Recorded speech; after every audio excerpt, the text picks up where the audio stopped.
অগস্টের শেষ অথবা সেপ্টেম্বরের প্রথম সপ্তাহের মধ্যেই সরকারি চাকরিজীবীদের নতুন পে স্কেলের গেজেট জারি হতে পারে। তবে বাস্তবায়ন যেভাবেই হোক নতুন বেতন কাঠামো কার্যকর ধরা হবে চলতি বছরের ১ জুলাই থেকেই। আর পে স্কেল বাস্তবায়ন করতে সরকারের অতিরিক্ত খরচ হবে ১,৬০,০০০ কোটি টাকা। মুন্নাফ রাশিদের প্রতিবেদনে বিস্তারিত। নবম জাতীয় পে স্কেল চূড়ান্ত করার কাজ শেষ পর্যায়ে রয়েছে। নতুন বেতন কাঠামোয় সর্বোচ্চ ও সর্বনিম্ন মূল বেতনের ব্যবধান কমিয়ে ১:৮ পরিবর্তে ১:৭.৫ করার প্রস্তাব দিয়েছে সুপারিশ পর্যালোচনাকারী সচিব কমিটি। পাশাপাশি বিভিন্ন ভাতা পুনর্নির্ধারণ, কিছু ভাতা বৃদ্ধি বা সংশোধন এবং ২ ধাপে নতুন পে স্কেল বাস্তবায়নের পরিকল্পনাও নেওয়া হয়েছে।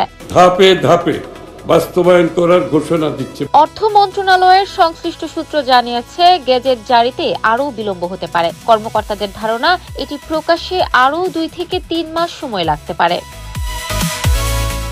নতুন বেতন কাঠামো নির্ধারণে বাংলাদেশ পরিসংখ্যান ব্যুরোর লিভিং স্ট্যান্ডার্ড সার্ভে ২০২৫-এর তথ্য বিবেচনায় নেওয়া হচ্ছে। জরিপ অনুযায়ী দেশে একটি পরিবারের গড় মাসিক ব্যয় ৩৫,৩১১ টাকা।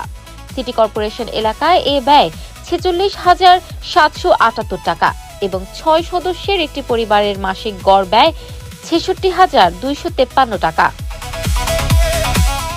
জাতীয় বেতন কমিশন প্রথম গ্রেডের মূল বেতন ১,৬০,০০০ টাকা এবং ২০তম গ্রেডের মূল বেতন ২০,০০০ টাকা নির্ধারণের সুপারিশ করেছে। তবে সচিব কমিটি প্রথম গ্রেডের মূল বেতন ১.৫ লাখ টাকা নির্ধারণের বিষয়টি বিবেচনা করছে। একই সঙ্গে সর্বনিম্ন গ্রেডের প্রস্তাবিত মূল বেতনও কিছুটা সমন্বয়ের চিন্তা রয়েছে। এছাড়াও সর্বোচ্চ ও সর্বনিম্ন বেতনের অনুপাতেও পরিবর্তনের প্রস্তাব এসেছে। কমিশনের সুপারিশ ছিল ১:৮, তবে সচিব কমিটি তা কমিয়ে ১:৭.৫ করার পক্ষে মত দিয়েছে। বর্তমানে এই অনুপাত রয়েছে ১:৯.৪।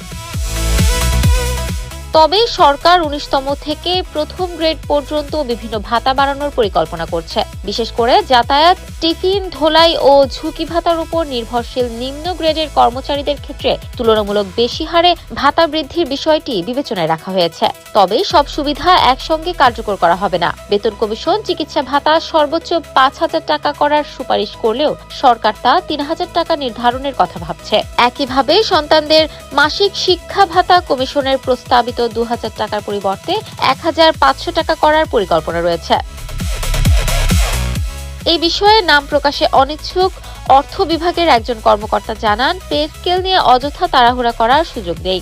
এটি দীর্ঘমেয়াদী আর্থিক দায়বদ্ধতার বিষয়। ফলে প্রতিটি সুপারিশের আর্থিক প্রভাব, প্রশাসনিক বাস্তবতা এবং আইনগত দিক যাচাই করেই চূড়ান্ত সিদ্ধান্ত নেওয়া হবে।